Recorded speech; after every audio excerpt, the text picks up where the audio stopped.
Hello and welcome to Pattern of the Ages, a podcast about the Amazon Prime show, The Wheel of Time. My name is Tony, and joining me is Ryan. Hello again. Glad to talk about episode 7. Yep, today we will be discussing and recapping episode 7 of The Wheel of Time, titled The Dark Along the Ways.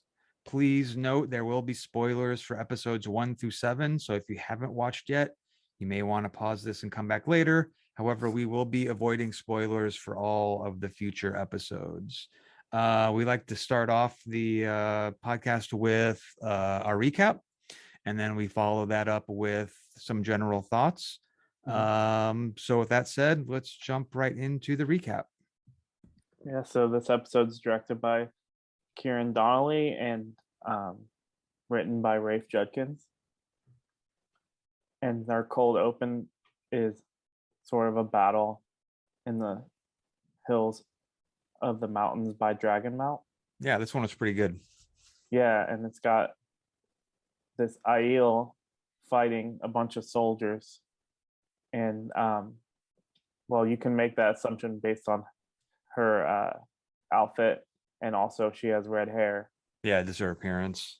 Yeah, and then it's revealed that the woman is actually pregnant, and she takes down most of the men, and she is approached by one final man, and he has a sword marked with a heron, like how Tam had. Right. Yeah. It's funny how they mention the Aiel early on in the show, like maybe episode 1 or 2, and then they didn't really mention it much after that. But they're assuming, I think, that we can recognize that these people or that woman is meant to be an Aiel. And I do wish they would kind of talk more about that to kind of flesh out why we're meant to care about Aiel and why they're special, but maybe that'll come later. I think it was the episode with what's his name, the bard guy, where they met him. Yeah, and they're what in is that his city. what is his name? Yeah, Tom. Tom, there you go. Yeah. And they were I think that was episode 3, maybe. That sounds about right. I guess Tom is asking him, Rand, like, are you an Aiel or something like that? Like you appear, you have That was with red Loyal. hair or whatever. That was with Loyal in episode I want to say 5 or 6. So there was like 2 mentions of them so far. Yeah. I wish they would get more back into their, like, talk a little bit about their background and lore, so we could see what all the fuss is about. They're supposed to be like warriors, right? I mean, yeah, they're like, so if you've watched Game of Thrones, they're kind of like the Dothraki, like they're the strongest race of people in this world. Oh, okay. But I think that they're kind of just dropping this so that if they do show up in the future, you have that world building. Yeah, I mean, for sure. Okay, so we have the cold open with the woman is battling some people. It's not really clear who, and then she's pregnant, and it's revealed she's pregnant. And then toward the end of the battle, it's just her and one other person left, and she goes into labor and she can't go on fighting. And instead of killing her, the guy with the heron sword helps her deliver the baby, and then she dies right after as a result of the childbirth. And the man with the heron excuse me, the man with the heron sword takes the baby, and we presume that we learn later that he raises that baby, and the baby is meant to be Rand, right? Yeah, and that's Rand's dad with the heron sword. And that's our cold open. So after that, which is a pretty good, the scene in general, I thought was pretty strong, except for all the moments where they did like the kind of slow motion matrixy style flourishes. I didn't think were done super well. Like it didn't seem like they were edited in very well. Have you watched the behind the scenes for this. No. They actually used a camera. I forget what it's called, but it's on a crane Yeah. to do these shots, Yeah. and it's like this expensive camera that they have not used in many television shows, and that is how they were able to get the slow mo effects. Yeah. So I'm guessing this is probably one of the most expensive scenes of the entire show. Well, it looks good, but I wonder, having heard you say that, I wonder if they were like, since they spent so much money to do it, if they really, if they I just feel like the editing and the cutting, like they kind of left it in a little bit too long instead of cutting. They don't cut where I think they should have. Like if you were watching this as part of a movie, they Mhm. would have cut it a little earlier in the where they're pulling the camera back or doing the slow motion or whatever. It's just the edit. I don't know. I guess it's just a preference for me that I would have liked to I see wouldn't. them edited slightly differently Yeah, make those uh, to make those parts of the battle feel more organic and not, I mean, they're really shining a spotlight on those slow motion parts, yeah, because I think they probably, because perhaps they were so expensive that they really wanted to highlight them, but at the same time, it makes them stand out to me in a way that kind of takes you out of the action rather yeah. It's than like they had trouble enhancing it. editing. Yeah. Like the Yeah, purpose of that should be to enhance a fighting scene, not to not to drag you out of it to say, "Ooh, cool cool camera trick." Like you don't, I mean, even if you kind of register that as you're watching, it shouldn't be, they shouldn't try so hard to make you think, "Oh, cool camera trick." Like it should just all, yeah, the whole thing, the thing at the scene as a whole should work well without them having to really hang a hat on those scenes that use the slow-mo camera stuff. Anyway, that's probably enough said about that. The so we have our cold open and then our credits, and then Mhm. we come back to the group. They're in the ways. Remember, they've just entered into the ways and they've left Matt behind, Yeah, or Matt left them behind, depending on how you want to look at it. And then what happens? yeah. So the group is kind of like saying, "Open the gate back up, so we can get Matt." But Loyal informs them that you cannot use your powers, so you can't channel inside the way, so they can't open the door back up to get him. And Right. yeah, so Nynaeve sort of just says like, "We'll find him when they're done with what their journey or whatever." Yeah, I mean, what else can they do? Right. I Yeah, mean, I think that's the larger point.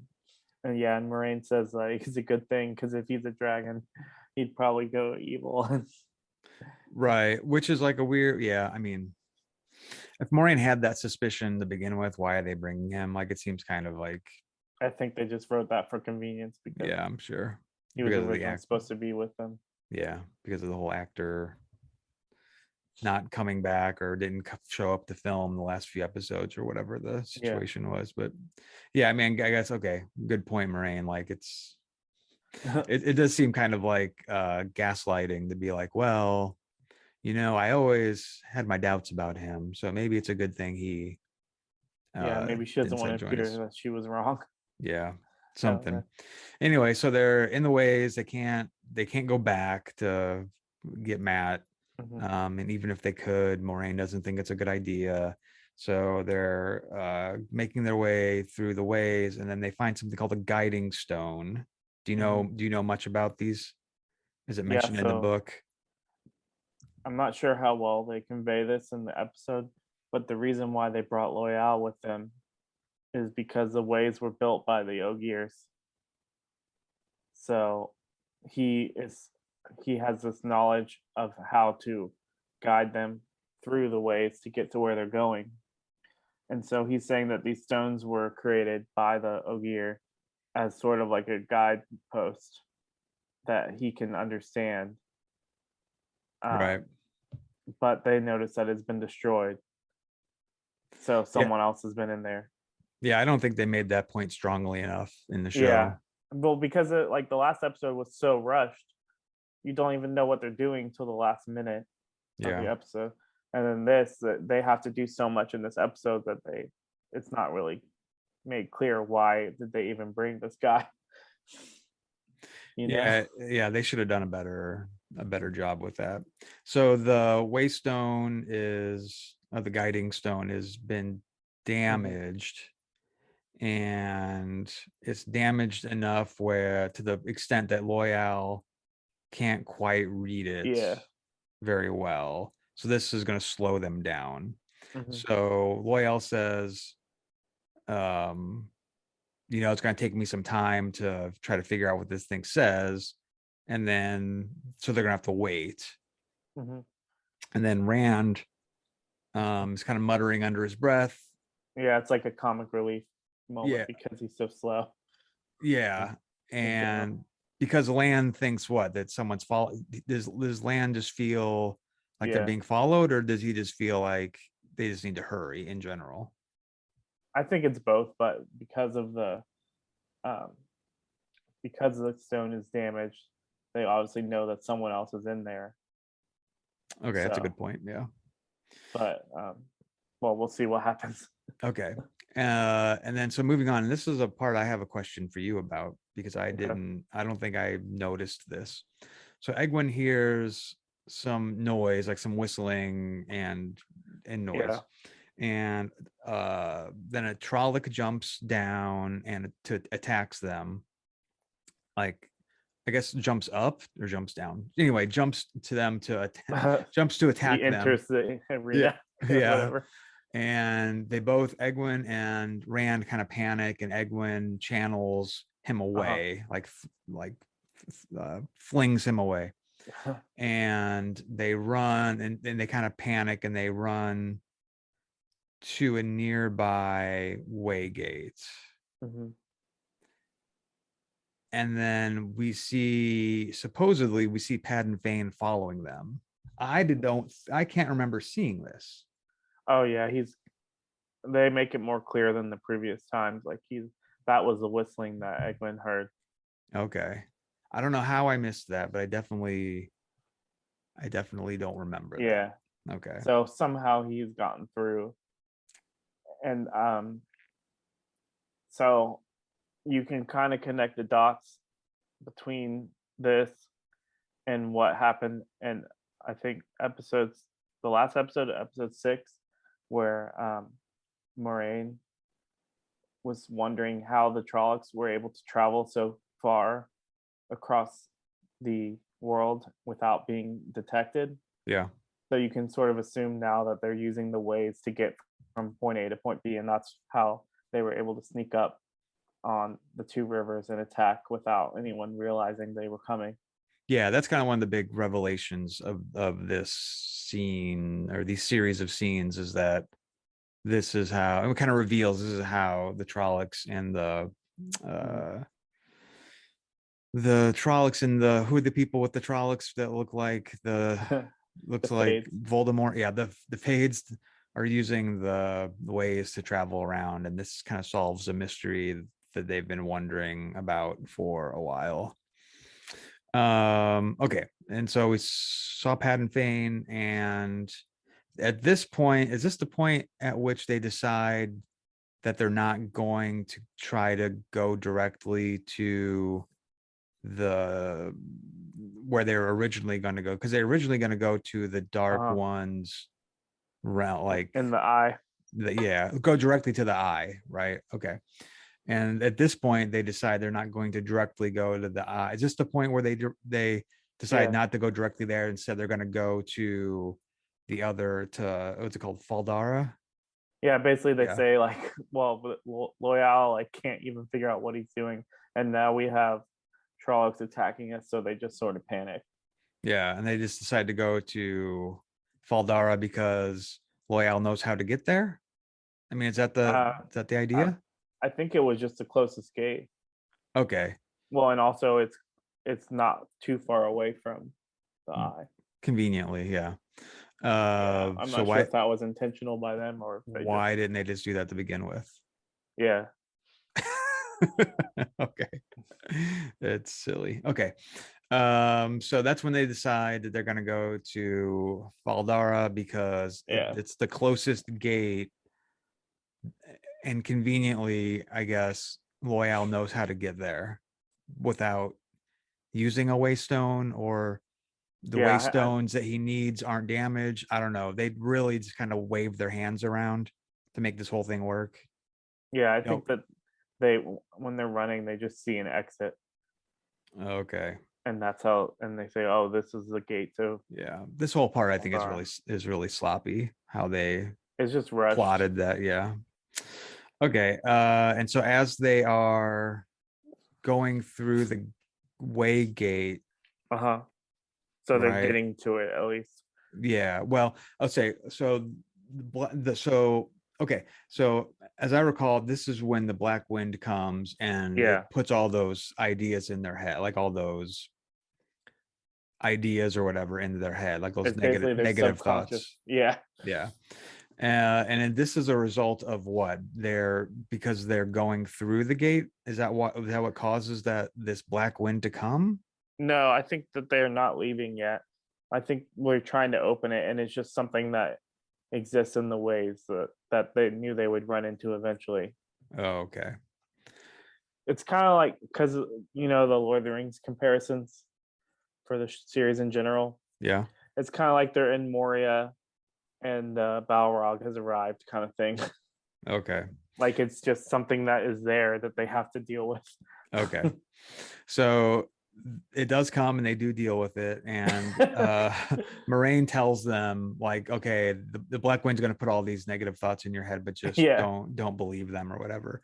yeah. And so that happens in a variety, like we probably don't need to individually go through what each person It's basically their heard. internal monologue. Yeah. But anyway, so they go through the way gate and they end up in Faldara.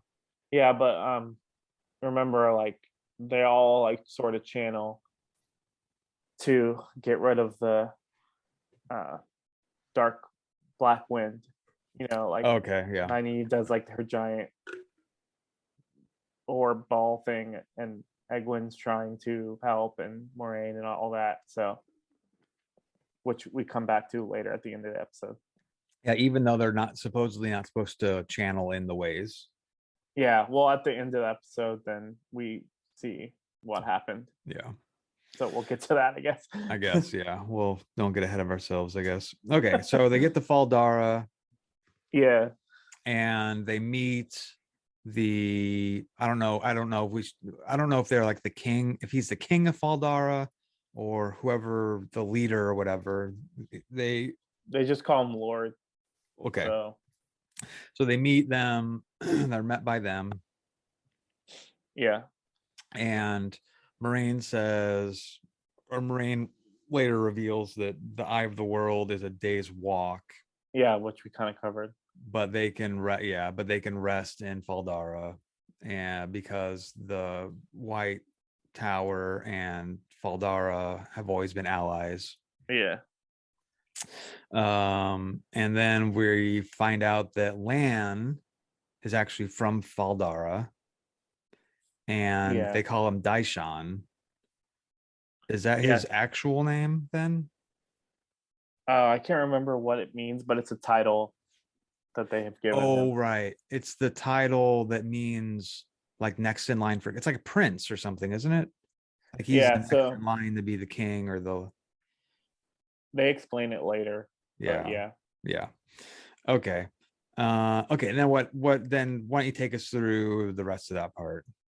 Yeah, and so the other thing to note is that the Faldara is on the borderlands, which is like the edge of the world that has not been conquered by the Dark One's blight. So All right. it's sort of, They're kind of the last yeah. holdout.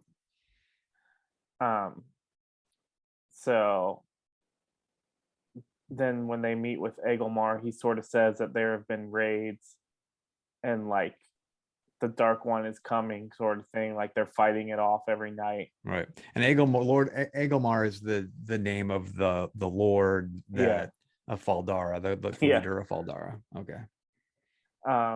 And Moraine says, "Oh, they must be using the ways, like we noted. So they need to block off the way gate so they can't come from that direction." Right. She says to seal it. Yeah, and then the next scene, conveniently, we have Patton who is now Yeah. walking out. So even if you didn't see him in the other scene, you know that he was in there. Yeah. Now it's unmissable. So It that's is kind another of a thing. go Like ahead. you mentioned the Aiel. Like, what happens if someone did not notice him in episode like 5, When and they're in when the city or whatever. yeah, and like he was only in like 1 or 2 scenes in episode 1. So what if someone is not paying attention? Like, are they gonna remember this guy? Like, Yeah. Yeah. A lot of the scenes where they have been teasing us with like little appearance, with appearances by him, they're really quick.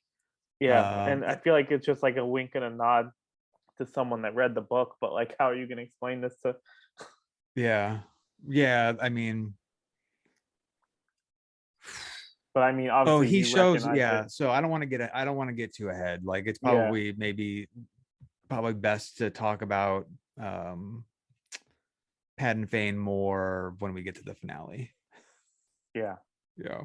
But yeah, like you said, like you've been talking about every episode, so and the way we talked about him kind of made it seem like he was more important than just like a random uh, merchant or whatever. So you Right. were able to notice that, but I'm not sure that someone that was just casually watching wouldn't really even I remember agree. him.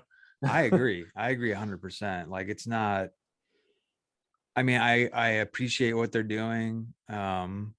But at the same time, I'm not always a fan of things being unnecessarily subtle. And I Yeah, feel like that might be the case here, but I don't know. I'm not sure. It's a hard critique to make, really. Like how much do you want to beat the audience over the head with things Yeah. that are meant to be important or whatever? What I think is interesting is how they said you can block off the Oh portal, yeah. like the ways or whatever. Like, how does that work? Like, do they literally just brick it up? Like, how does that? I mean, I don't want to get hung up on it, but it seems like an interesting. I'm interested to know like how that works, like mechanically. Did they talk about that in the book at all? They kind of changed how it works from the book How does it because work in the book? so in the show, like you have to use channeling to open it, but in the books, you actually need an Ogier to operate it and like turn it on, Oh, or like the, and there's like a little piece, kind of like a key, but not really, that goes into it to open it. So that would be like a way to block it off, like to literally bar the doors because right. it's more of like a doorway, but it's still magical. That So sounds more interesting. I wonder why they changed that for the show. maybe they just didn't want it to explain because they're explaining so much other things. I guess it doesn't seem like there's a lot to know though. You just kind of Yeah, I don't. establish that the Ogiers are the ones that are the like the gatekeepers, and then I mean, Yeah, what else? What else is there to say really? Maybe they just wanted to minimize the like the Ogier characters because they're all like they're a lot CGI and they're expensive to put on screen. yeah. I mean, I think you could still get in if you had the, I forget what it's called, but like the thing that opens it. But I don't know. At any rate, okay. So the next scene we have lady, is it Amalasa? I can't remember how this. I say Yeah, Amalisa. Amalisa. That could be. I'm not sure. Anyway, lady Amalisa and Moraine go to Yeah. her room. So that's Egelmore's sister. Yeah, and they ask her why they were traveling Yeah. in the ways, and it's revealed, I don't know, probably I guess the point of this conversation, although I'm not 100% sure I'm not sure this was a completely necessary conversation like scene, but then it's revealed that Amelisa was that she trained with the Aes Uh huh. Sedai but she wasn't strong enough to become one of them. And they show her with a ring, and they really dwell, like the camera really lingers on that ring. What is that ring? I think that I'm not sure if this is correct, but I think that when you're an accepted, you get the ring. So an accepted is like someone that's training Okay. as an Aes Sedai, and then you wear the ring on one hand when you're accepted, and then when you take the oath, and you move the ring to the other hand. That was really, I had no idea. Yeah, they don't explain that. I'm still not sure if that's right, but I think that's what they're showing, is that it's on the opposite hand. What a So weird, what a weird thing to, I mean, the camera really lingers on it for a long time. And I'm like, what am I supposed to be getting out of this? Like, what is this ring? I have no idea. No one's ever shown me a ring before like this. I don't know what. yeah, I mean, we only see them when it's in relation to the Aes Sedai, so it's probably saying like, oh, this woman can channel. I guess. Anyway, so we find out she was supposed to be nice. She was trained to be nice to die, but she wasn't strong enough. I have 1,000 questions about that, but the show's not going to answer them, and so it's best not to dwell here. And then she asks, Moraine asks her to send a message to the Red Aja that they need to Yeah. find Matt.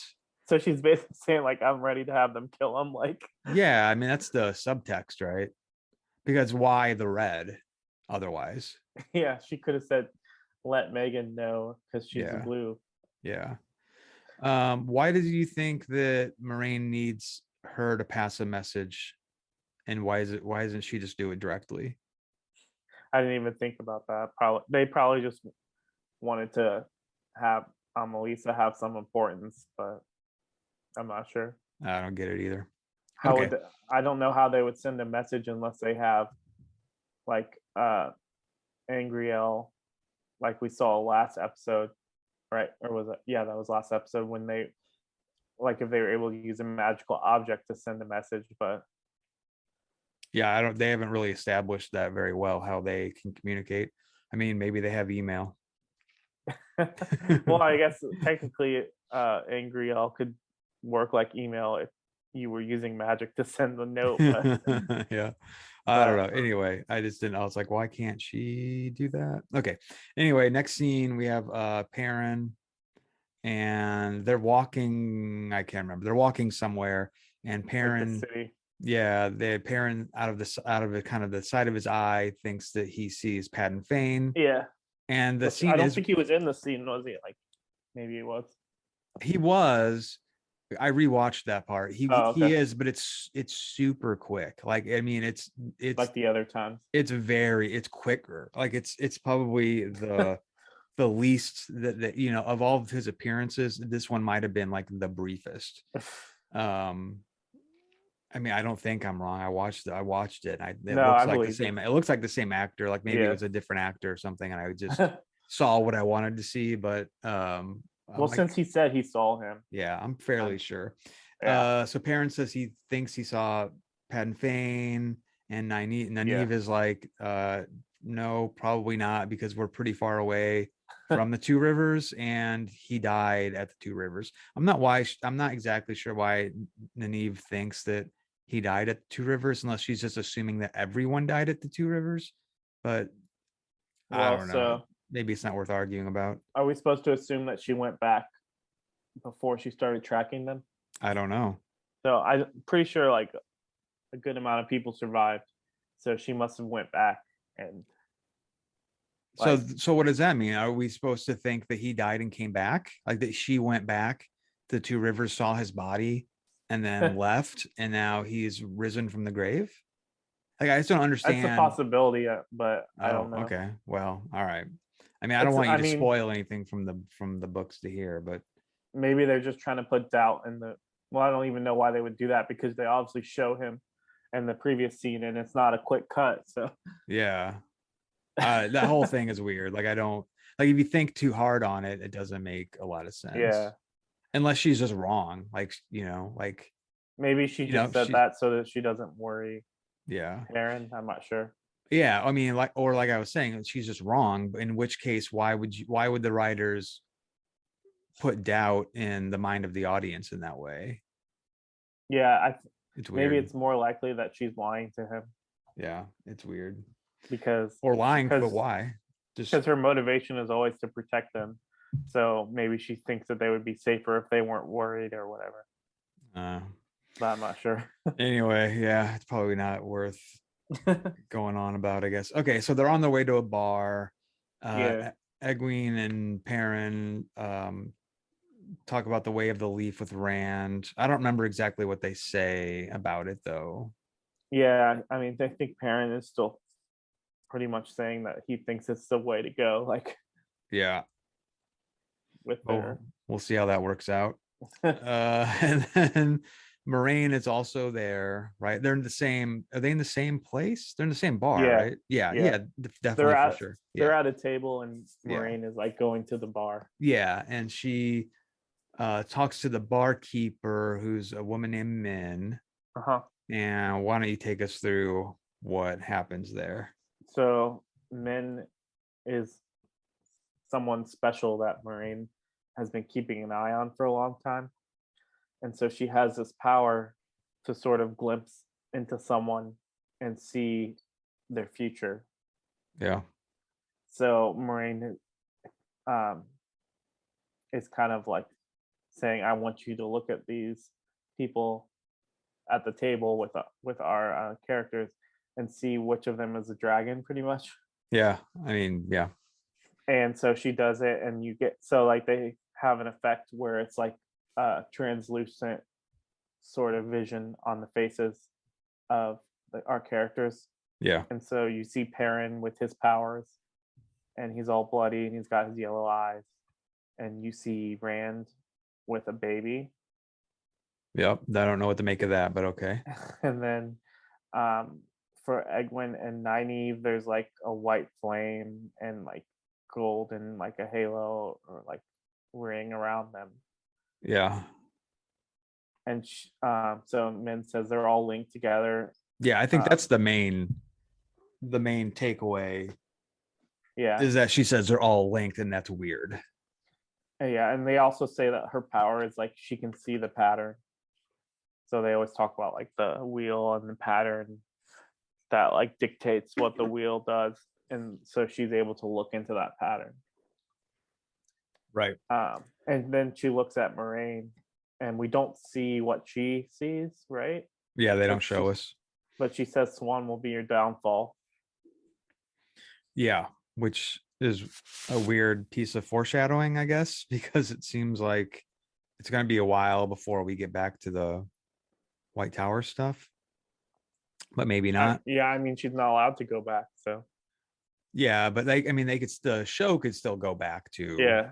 go back there, and there could be subplots involving that, which is like we don't need to veer off too far off course here, but I think that's one of my complaints about the show is that it's too focused on these characters. Like I want to know more about what goes on day to day at the White Tower. I want to know about the White Cloaks. Like what are they doing? Like why, like what are their as they're Or the roaming around? Aiel. Yeah, and the IEL stuff, like they don't I wish they It's would flesh all that stuff out a little more, and I feel like it would be a much more dynamic show. I But feel like every episode, or at least not every episode, but like the episodes like this where there's a lot of talking and stuff like that, it's like they just have a checklist of everything they want to mention, and there's no time to really breathe.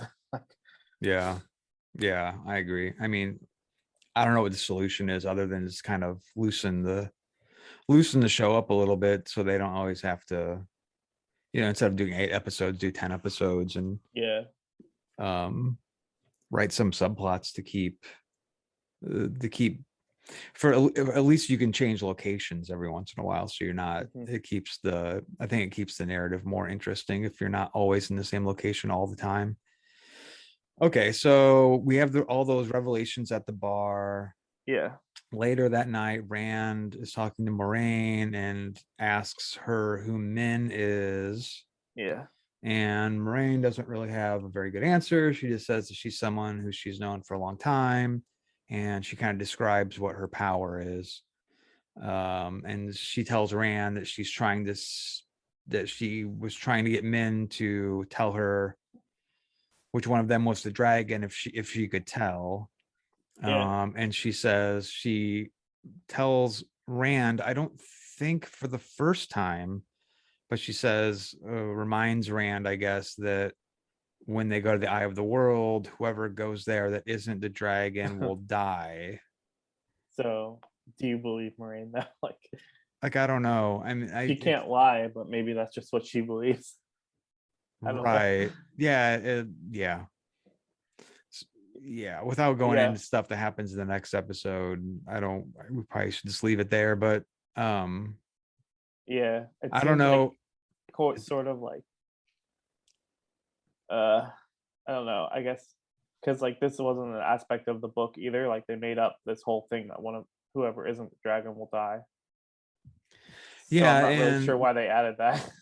here's the thing. Here's the thing I'll say about that is that the show is pushing that really hard. Like Yeah. they're telling the audience this fact multiple times. Like if you go It's there, pretty much the core of the last third of the episode. right? And all I'll say is that when we get to the finale, that better pay off because they're really telling us this bit of trivia over and over and over and acting like it is very, very important. And I just hope that they can pull it off It just seemed because like a way to create conflict yeah, in the group. there are ways to give motivation to characters when Yeah. they wouldn't necessarily have any. But at the same time, Moraine doesn't have to have that as her motive. Like sometimes it's enough motivation just to say a character's nosy. Like, like Moraine doesn't have to say, oh, I was asking men to like look into your future because, if you go to the Eye of the World and you're not the dragon, then you'll die. It's enough just to say, well, I asked men to look into you because you guys are kind of strangers to me. Like, you know what I mean? Like, we've only known each other for like a week or, I mean, there doesn't need to be like a really high minded reason why Moraine asked men to look into their future. Yeah. You know what I mean? Like why complicate? Why overly complicate it? I feel like that's what Moraine's character in general is just overcomplicating everything. Oh, well, that's Don't you think she's true. always leaving things out and hiding things and Yeah. I mean, making yeah, things that's up fair maybe? enough. That's fair enough. Okay, so they have that conversation where they again tell us about the non-dragon will die at the Yeah. Eye of the World. And then Moraine leaves, Uh-huh. and then why don't you walk us through that conversation that follows? Yeah, so we've got everyone else is there, right? Egwin, Perrin, Rand, and Nynaeve, right? They're all in the room. And That's how I remember it. Yeah. Egwin says she wants to go anyways. Right. She just she says it's worth it because of the stakes Yeah. and sort of we're all in this together. Yep. But what she says is sort of she's glad that Matt didn't come because there's no chance that he would have been the dragon Okay. Yeah.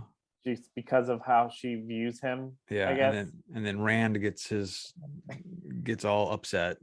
Yeah, he's you never really knew him, you always wrote him off.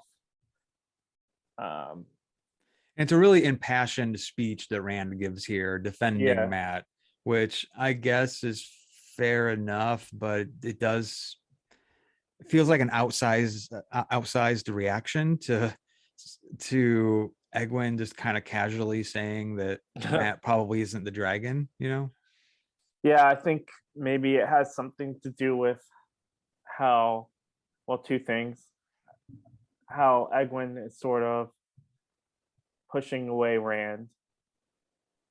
She's Yeah. joining the Aes Sedai, and Rand sort of wanted a life with her, so he's reacting to that, and also his promise he made to Matt in episode 4 or 5, where they said that they would sort of be there for each other if either of them was a dragon. Okay. So Yeah, I I've think already forgotten about that. yeah, so they made that promise and said that they pretty much said we'll be there for each other. So he's sort of sticking up for Matt here because he made that promise to him. Okay. But Fair but enough. it's another thing where it's like manufactured drama. Like, Yeah. would they really be mad about this? But um so then, well, when Rand is having his speech, then he says like, Matt didn't leave me like you did, sort of thing. Deep cut. Yeah. Which, so it's sort of like the thing, like he has a promise with Matt and she's leaving him, so he's sort of like saying that to get back at her. Yeah.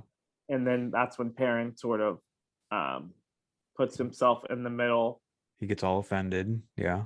and like, because we've sort of seen the scenes where Perrin is sort of like the older brother for Egwene, and there's scenes where they were together.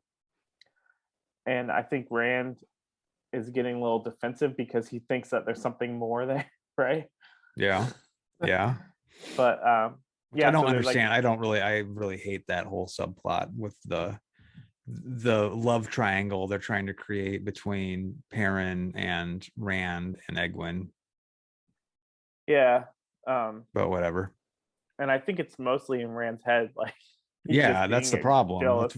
Yeah, that's why it's not very interesting. But Yeah, but go ahead. I mean, so that I think that they just want to have the scene like to put some tension in our main group and set up the finale, like where their heads are.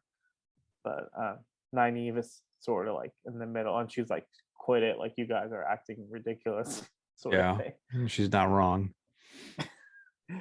This is the one episode that did feel the most like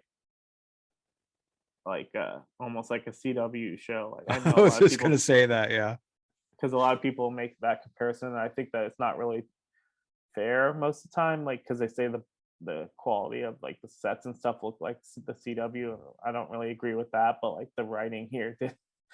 I won't comment. Yeah, I've been but talking about the look of the set design from episode 1, so I'm not yeah, gonna. but like the budget is obviously higher than like, you know, whatever, like Arrow. Yeah, yeah, Or, but but anyway, uh so the yeah, next scene is a Moraine and land scene. yeah. So And yeah, you want to talk about that? basically, so they're talking about their relationship and the night they first met in the Borderlands. Yeah. And Moraine is just basically saying, I took away your life from you, like so that you could be a warder. But he says like it gives me something to live for because he lost um, his His whole people. town or whatever. Yeah, do they explain that later? I can't remember. Has it not been established yet about his town being Yeah, I'm not overtaken sure or what whatever? scene. Well, at any rate, yeah, the reason why Lan is not the reason Lan is not the ruler or prince or whatever of that town. Uh-huh. What is the name? Did they say the name of the town? I can't remember it Uh, now. It's not I'm pretty important. sure they did. Yeah, it's not super important, but is that his town was enveloped by, what do they call it? The Blight. The blight. Yeah, the blight came to his town and like just enveloped the entire town, and so there's nothing there. There's nothing there anymore. So he's a refugee from his own town or from his city or whatever that he's supposed to be the leader of, because of the blight just wiped Yeah, it out. I think they explain this in a later scene, Yeah. uh, Well, but yeah, but basically he's saying like because of this happened, you gave me a reason to live, sort of thing.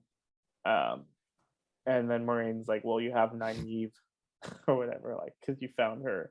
yeah. Which I Notice was you going to guys. ask you if this seems more believable this episode, but we can touch on that too later Which part? with Nynaeve and Lan's relationship. I mean, I guess it seems more believable because we've seen more of it. Yeah, but it does because you seem weren't kind really of, convinced in episode 4 and yeah. 6 or whatever. I mean, at this point, I'm just assuming like You're this just is going with supposed it. to, yeah, because this is supposed to be established now, but it does seem, I don't know. It did at the time. I thought it was weird and it seemed unnecessary. Like, Yeah. every group of people, you don't need to pair them off romantically. Like, why can't they just be working together without everyone developing romantic feelings for Yeah. each other or whatever? But anyway, yeah, it's not my favorite subplot, but it is what it is. Yeah. So basically, they have that conversation, and Lan sort of leaves, Yep. and he's going to meet up with people that he grew up with in the city. Yeah. And Nynaeve is sort of watching him, and he notices that and invites her in. And so they sort of have a meal together or whatever. Yeah. Nynaeve isn't just watching him, she's like stalking him, like following him through the city. Yeah. It's not like she happened to see him and was like, oh, there's Lan. It's like she's been tracking him through the city. Well, yeah, I guess he doesn't care though because he invites her in. Apparently not. Yeah. So they go in. It's a kind of a nice scene with Lan and Yeah. interacting with this family that he seems to be close with, and they eat dinner, and then afterwards Lan takes her back to his room, Uh-huh. and they part, and then Lan goes into his room and starts to get undressed, and then Nynaeve just comes back in. Yeah, she walks in. Yeah, and then sees he has all the scars on his back. Uh-huh. Which, did they explain the scars? No, not in this episode. Like, I think they're just saying that's part of being a warder, Yeah. Okay, so he has unless it's scar. from that battle when his city fell. I guess. Sure. I mean, it could literally be anything. Like, they haven't explained it. Yeah. I just making sure I didn't miss something, but No. so okay. And then Yeah. So Nynaeve comes in, and then she's like, "Do you want me? Is it okay that I'm here?" And yeah, like, then should I say? yeah, and Lan's like, "Yeah, it's cool." And so they start kissing. And then we cut to a scene with Rand outside practicing archery, which is just this whole scene is weird. Like, they just Yeah. needed something for Rand to do while Well, I think in the first episode they tried to establish he was good at archery yeah, I guess. because he was a hunter or whatever. Well, if you're good at archery, do you need to practice it all the time? Just a Maybe question. Just a question. this is his way of dealing with the drama I guess. in his head. He does always have a bow and arrow, doesn't he? Yeah. So Rand's practicing archery. Egwene shows up, and Rand apologizes for the scene he had created earlier when he was ranting and raving about Matt, or Yeah. ranting and raving about Matt being misunderstood.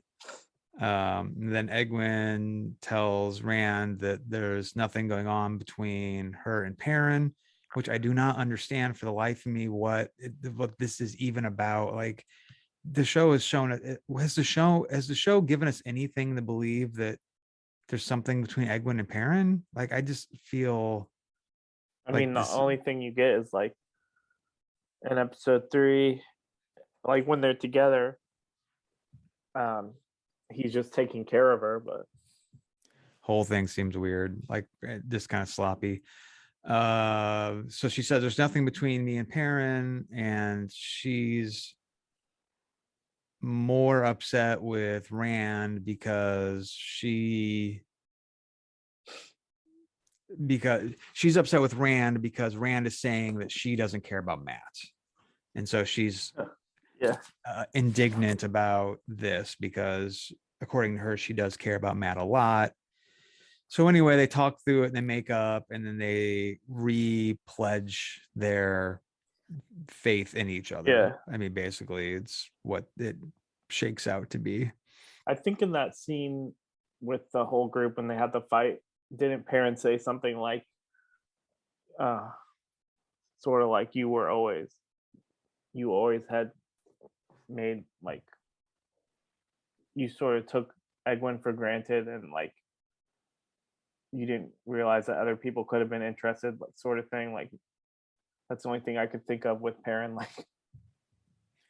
I don't remember that exactly. At some point, Rand does say to Perrin, like, oh, it's now this seems obvious. It wasn't until I yeah, showed interest to Egwin that you married your wife.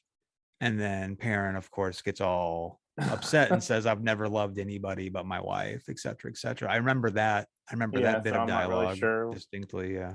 But Not really sure why you're supposed to believe Rand, but I mean, I you're not don't, supposed to because Egwin says it's nothing there. But yeah. I don't know. Yeah. It's probably best just to leave it alone. So the next scene, Nynaeve is braiding her hair. yeah, so it's like As later on. yeah, later on the evening, I guess. And she's going to leave, like lands in bed and she's braiding her hair and she's getting ready to leave. And then she asks Yeah, Lan like why he's called Deshaun. yeah. So And this is the we talked scene we about were this thinking about. earlier. Yeah. So he says it's a title given to the future king of, is it Malkier? Is that how they pronounce that? Yeah. But Malkier was lost in the blight, Hmm. and that Algamar was one of his father's like men at arms, Yeah, and he sort and of adopted him. yeah, and that's why they're close. Yeah. Um, So that's why he says that like he lost everything because his city fell.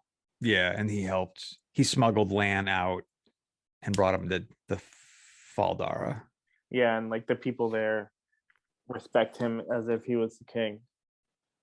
Yeah, and this is actually a nice bit of background for Lan. Yeah. And my my only complaint about this is okay, I have two complaints about this really for whatever they're worth. One is I feel like this information should have been conveyed to the audience much earlier because I think it makes Lan a much more interesting character.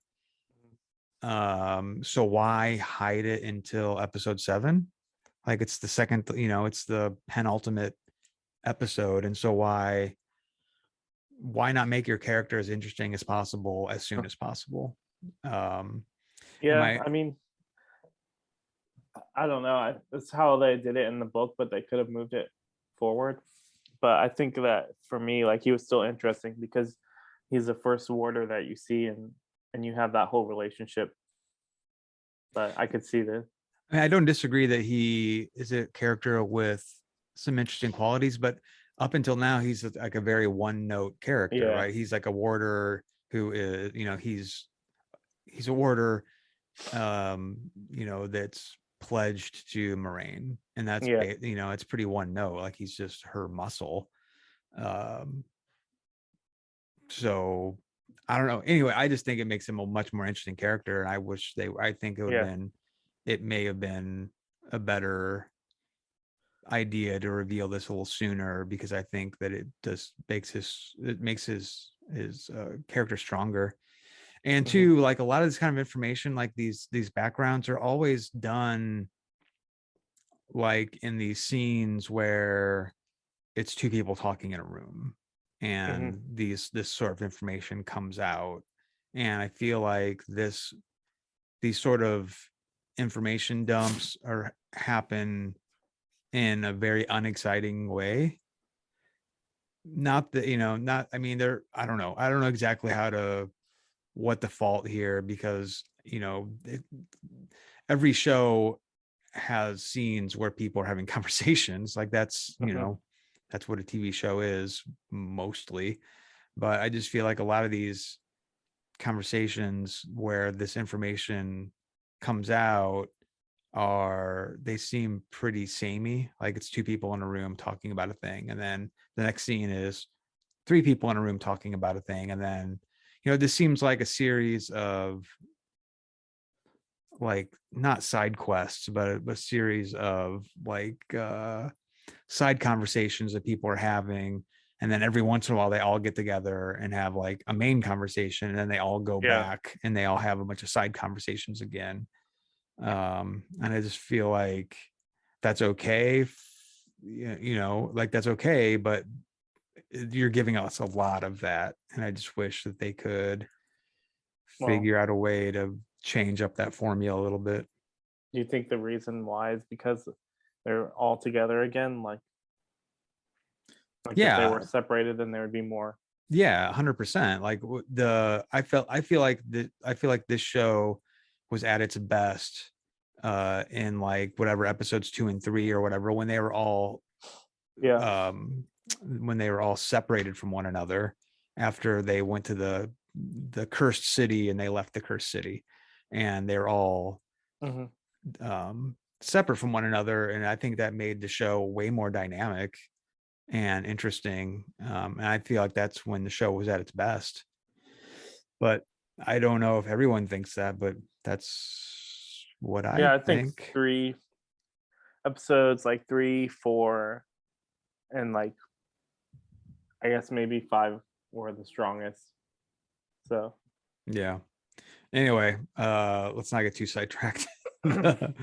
Okay, so Lan tells that bit of background and then to Nynaeve, and then the next scene is mhm. with Egwin and Rand. Do you want to talk us through what's going on there?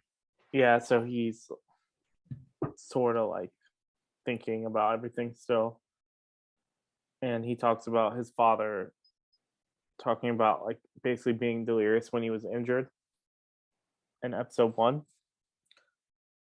Um, which I'm not sure if this was actually in the episode because it's been a while, but like he was saying like basically referencing scene in the beginning of the episode with the baby in the snow. Yeah. Um, and then there's like flashes of different things that Rand did throughout the season. Yep. So like Yeah, like this is shown like during this scene, it's shown like Tam saying some of these things. yeah, that wasn't in Yeah. the first episode, was it? In the very, very first episode. Oh, that's Yeah. what you mean. The very no, I don't think it was. I Oh, think okay. these are like flashbacks that have never been seen before. Okay. Because in Yeah. the book, he actually that scene is there where Tam is saying like because he's injured and he's saying like there's a baby and the snow and all that. Yeah. No, I think this is all new, and I think that's what's supposed to give this scene impact, is that this Yeah. is new information. Yeah. So Rand is like sort of having a crisis in his mind. Yeah. But he goes to Min and basically wants her to, tell him more. Um, and she says that when he was a kid, she sees a man with a heron sword, like carrying him as a baby. Um, so basically, they're revealing that Brando's a baby at the beginning, and that he was born at Dragon Mount, and that the baby would be the dragon. Um, Yeah. yeah. Well, and the thing that I wanted to ask you about is at the beginning of this scene where they show flashbacks of Rand Uh-huh. doing things like throughout the story or whatever, it kind of attempts to recontextualize some of the stuff that's happened Yeah. and to show that Rand is weaving, Hmm. right? Yeah. So he, episode 3, he destroyed that door off its hinges. Right, broke down the door. And then in the flashback shown here, it shows the weaving, like it shows Uh-huh. the, I can't remember the other yeah. events. And the other one is the one in the ways Yeah. where was supposedly Egwin that used like that wove to propel the Yeah. Trolloc away, but in And this the time they dark wind revealed, thing. yeah, they revealed that it wasn't Egwin, it was really Rand. Yeah. I can't Like, remember if okay, there's a third event. there is, but I don't remember what it is Yeah. off the top of my head. Yeah. Yeah. So basically, they're saying he can channel and that he's the dragon. What do you think about that though? Like them going back and like retconning those scenes. Well, with the door, I kind of knew that they were showing that because like he destroyed that door. So like I mean, they just wanted to like be as like subtle as possible here because they were trying to basically um like avoid people guessing that Rand was a dragon. Yeah. So I think it's I mean I don't mind that they sort of hid that from us, but because if they did show it, then it'd be very obvious, from unless they don't have those scenes. Yeah. The only I can't remember the third. I wish I could remember the third scene, but Yeah, the scene with Egwin really I didn't like that because it's not like the one with the door is fine because it doesn't take something away from another character, right? yeah, But when you start like retconning scenes like that where it's taking things away from other characters, so before it was like, oh, Egwin had done that and she felt bad like and that she Nynaeve had was done helping, that. I think, wasn't she?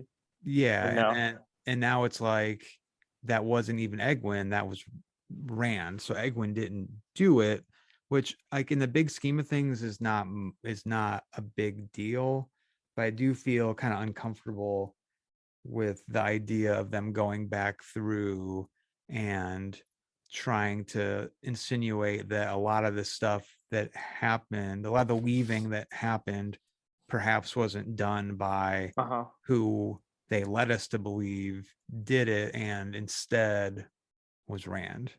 Hmm. I don't I Yeah, I mean, it don't wasn't like that something too much. major though. Like it would have been like worse if they took away from the scene where Nynaeve saved everyone. Like, Yeah, that's true. but Anyway, I it, just thought it was kind of weird. Like it wasn't, I don't think, okay, I'll just say this. So I think when they showed those flashbacks and revealing that Rand was weaving, I don't really feel like it was as impactful as they wanted it to be for me. It didn't land as very impactful for me. And uh huh. it just made, instead, what it made me think about was where else could that have happened? And then that made me kind of hate the narrative. Like I felt lied to, like it felt like a dirty trick rather than like a fun reveal because I'm like, Yeah. okay, well, if that's what they're trying to say is that Rand has been weaving this entire time, but they haven't been showing us when he does it. Now it kind of casts everything into a doubt. Like every scene that Rand is in, where somebody does where some weaving takes place, now it casts into doubt who's doing it at all. I So think it's just for the previous episodes though. Like I don't think they would do that anymore. well, that's the problem is now we're doing a bunch of guessing. Like we're like, Yeah. well, what do they mean? It's just go all the way back to episode 1 or anyway, I don't think that maybe it's just for me like I will accept that maybe I am overthinking it, but it really didn't I really didn't like it. Like honestly, it Hmm. was I just felt like what am I supposed to be believing now? Like they just kind of I don't know. Felt like they pulled the rug out from under me a little bit and the return on that was not great. Yeah, I don't have that perspective, like because Yeah. I kind of saw the clues, but Yeah. it didn't impact me as much, at least. I guess. Okay, and then she tells Rand that Hmm. she Man. sees 3 beautiful women in the eye of the world, and she won't say if he makes it back, like if Rand makes it back from the eye of the world. Hmm. Is that right? Like that's how you Yeah. took it, right? Okay. Okay, so we're getting really close to the end. And the next scene is Egwin goes back to Nynaeve's room, and Nynaeve isn't there, and then seconds later, Nynaeve Yeah. returns and she asks, Egwene says, "Where have you been?" And Nynaeve says, "Well, I couldn't sleep." So I guess they're still wanting to Yeah. She keep, couldn't sleep. yeah, right. They're still wanting, the show still wants to keep up the charade that Nynaeve and um, Lan are not a thing. Like they feel like that needs to be hidden from the rest of the characters for some reason. Except for Moraine, I guess. I get, yeah, sure. Yeah. I mean, that makes sense, I guess, because Lan and Moraine are their relationship. So Nynaeve apologizes about the argument Uh huh. going way back to where they're arguing about Matt, and then Perrin comes in for some reason and says that he'll go to the Eye of the World with them. Yeah, Uh, he's some for some reason he's changed his mind yeah, because he was which apprehensive about it.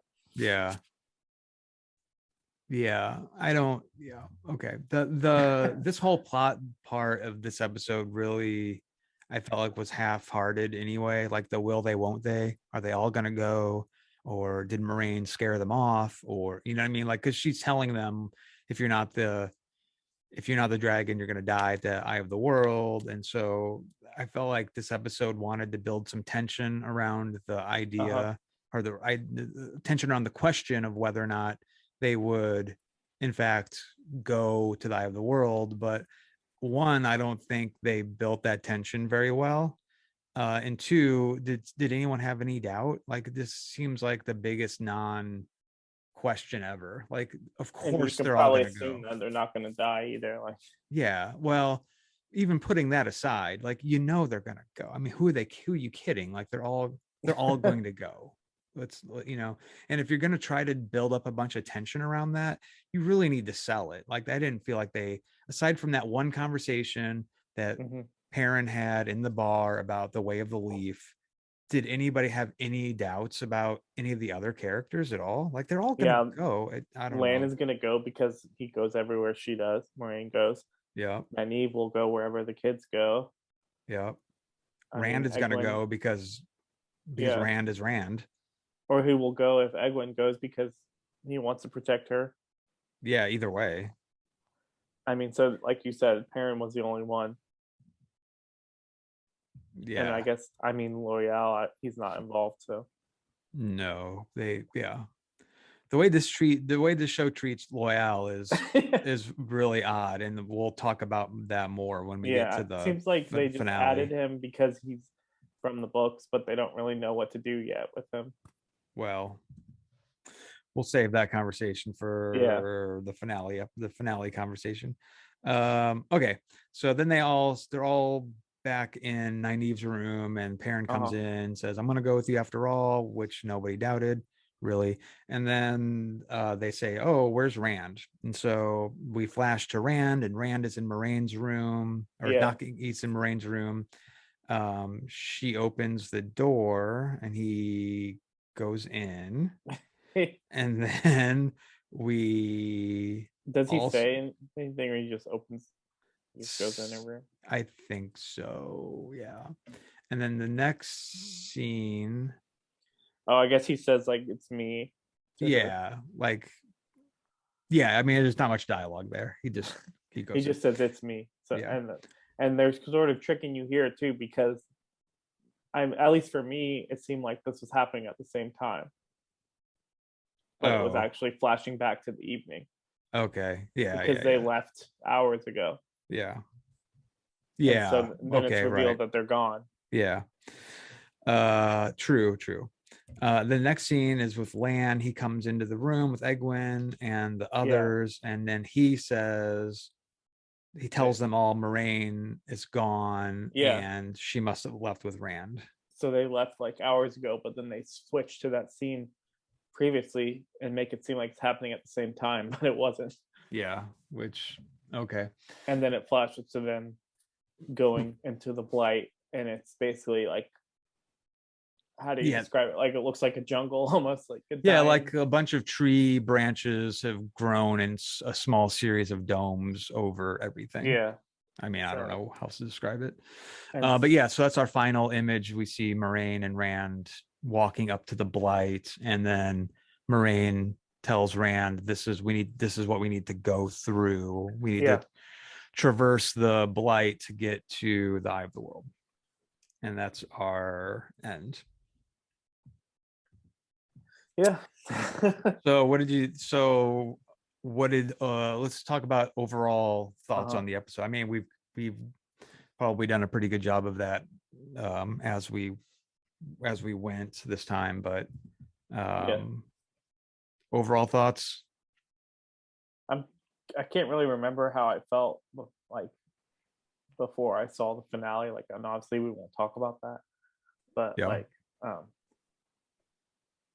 it still had the problem that I felt with some of these episodes where it just felt like things were being rushed so quickly without like any time to even like have any moments, more like episode 5 or so, or like, where it's more like organic, whereas this, it feels like they're just, like I said before, checking off a list of things that they need to do. Yeah. But I mean, I still liked certain moments, like seeing the waves was cool, Yeah. and like that, and like the reveal with Rand was Yeah. um I mean, here's what I'll say about not only this episode, but the show in general, is that I think what makes any I think it's a crutch to compare to compare all fantasy series, like all modern fantasy series, to Game of Thrones. So I try to avoid that, but it's difficult because that's the one that for a very long time was very successful. Like it was a very successful fantasy series. Like there's not and it's, I mean, any this show would not exist without Game of Thrones, or at least in this um iteration of the show would not exist without Game of Thrones coming right. out. I agree. And without the Lord of the Rings movies being such Yeah, a so runaway success. So but here's what I'll say. And I think this goes for Game of Thrones, and this goes for I think any successful TV show, is that the shows that are good, the shows that are most successful are ones that have a main plot and a series of very engaging subplots. And this is a show that has a main plot, certainly, but for me, it has very few intriguing subplots. I mean, And like the only subplot I could think of, well, I guess the White Cloaks and the Red Aja and Logain, right? sure, but they don't lean into those at all. Yeah, exactly. And so I really feel like this is a show that suffers from having they have all of their eggs in one basket. All the eggs, they're counting on you to be so caught up in the main plot, which is getting to the eye of the world and fighting the dark one and finding out who the real dragon is, that if you're not 100% on board with that, there's not much else there for you. Yeah, and like There's very few subplots, and there's basically no subplots that are given enough time to be intriguing. Like they keep passing them by. Like the show surfaces intriguing subplots, but they don't invest any time with them at all. Like I mean, I'm not going to go through the whole laundry list of stuff. I try to point them out where I can as we yeah, go through the recaps or whatever. But there's a lot of stuff here that would make really interesting subplots, but they just refuse to explore those. So that's why I feel like every episode is yeah, 50 plus minutes, but I don't feel like they have enough content here to fill up those 55 minutes with really intriguing intriguing subject matter. So you have a lot of scenes where two people are in a room talking and they're not really, the end result of the scene doesn't really move the needle very much, and it doesn't really explore the characters very much. And so by the time you get to the end of the episode, I have often feel like I just watched 55 minutes of an episode that wasn't necessarily bad, but it didn't really give me 55 minutes worth of like good content. It just gave me 55 minutes worth of, we slightly moved the needle toward the main goal, but we didn't, it's like, I don't know, man. Like the show for me, it's like all it's a, it's all meat and potatoes and no side dishes. It's like Hmm. there's no intriguing subplots. And so I wonder if they had 2 more episodes, would that help? Do you think? Like, I don't think it would. I mean, it would only help if the writer, I don't know. I mean, I don't know if I don't think it would help actually, because I feel like there's a plenty of opportunity here. Like uh-huh. 8 hours, they have basically 8 hours to work with in this season. And they could definitely, I mean, so what you're asking me is there anything that can be left out? Like, could you go through these episodes and take out 15 to 20 minutes of the content and still without making the episodes worse? And I think the answer to that is yes. Like I feel like a lot of people could go through these episodes and trim them down, create. So my point is that if you wanted to go through these episodes and add intriguing subplots, you have to have time for that.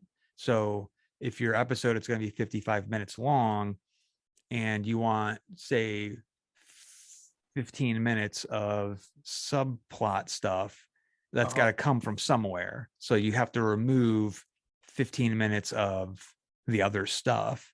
And I feel like that could be done like without losing.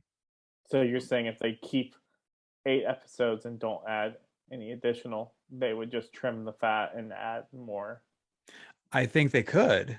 So when you asked me if they added 2 more episodes, do you think that would give them the the room to add those subplots in? I'd say I don't think they're interested in that, because if they are interested in that, I think they could make the room Yeah. as is. Like you know what I mean? Like that.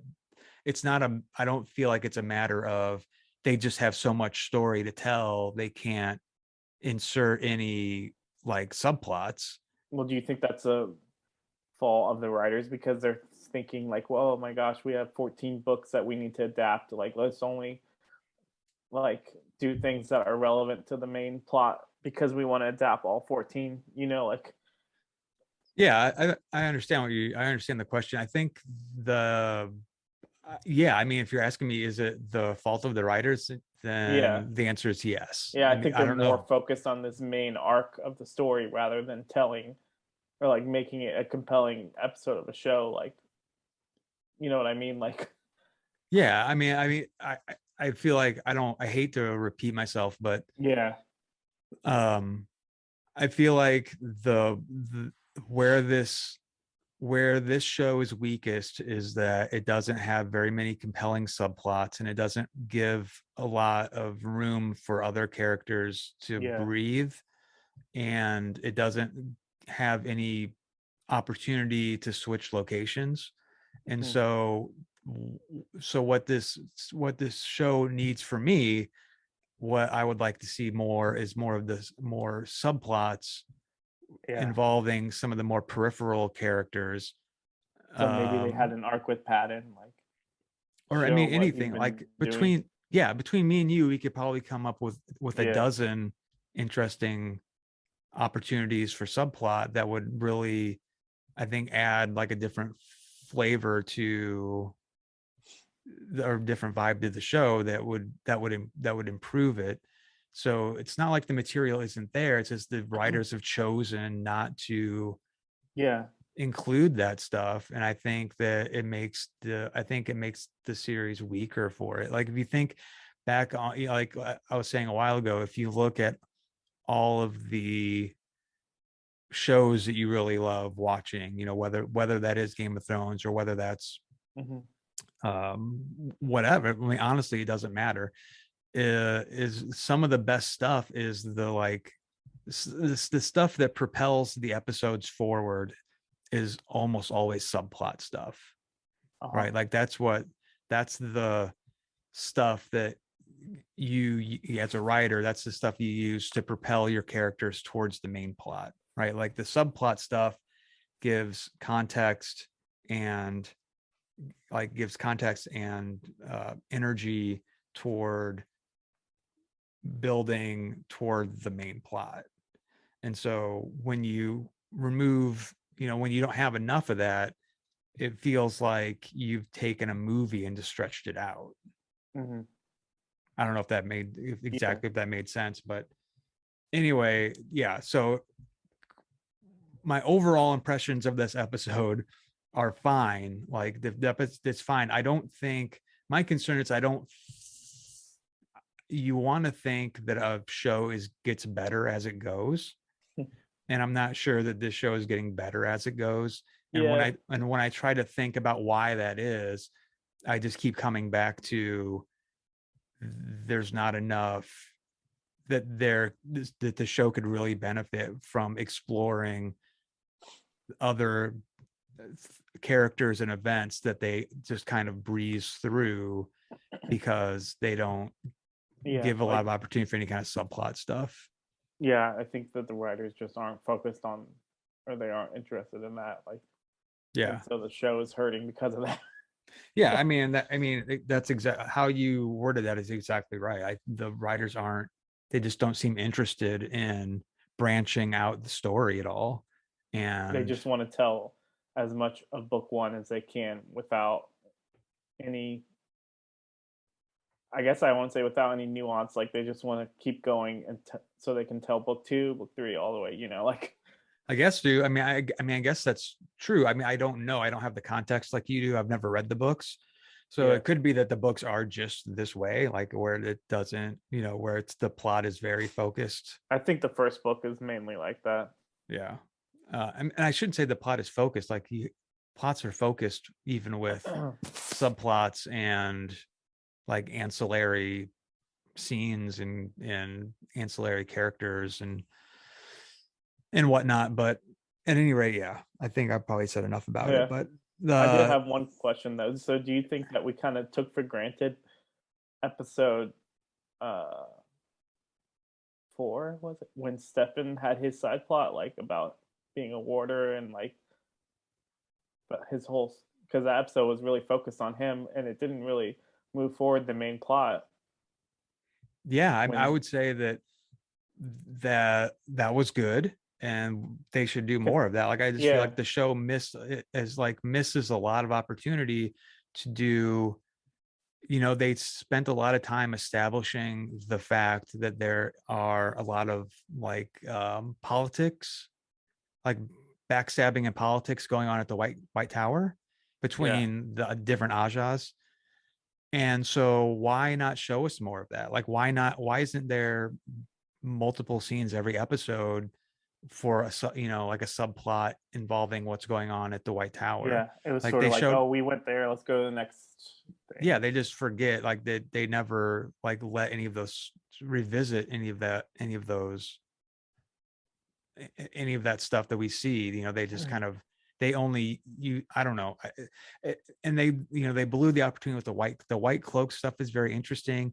I know the Padden Fane stuff is like the Padden Fane character. um I think they have a very like specific thing in mind for Padden Fane, but Yeah, would it have killed them to have like more scenes with Padden Fane, like just what he's up to, like where you know yeah, what I they could mean? have just, I don't know, like, shown more. I know they want to make him mysterious. Like it's very obvious Padden Fane is like the stalking wolf of the series, and they want you to wonder what he's up to, but you can still do that without with they can still give him screen time and have Yeah, him to be a compelling character. Like if the sole reason your character is compelling is because he just shows up for like literally 2 seconds every other episode, like that can be improved on.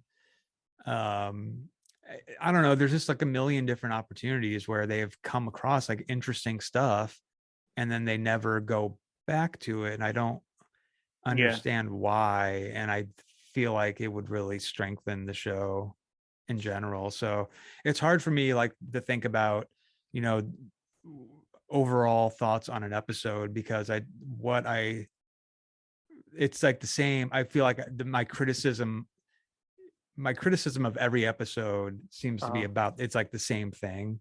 So I'm just like, well, it was okay, but X, Y, and Z, and what could have made it better was A, B, and C. And I feel like I repeat my, like Yeah. anytime I'm criticizing the show or recommending ways to improve the show, it's like it's the same thing over and over. But I don't know, it can't be helped because I just feel like they're not And those shortcomings it's are been the there since same from episode every. one. Like episode Yeah, one had the most of it, I think.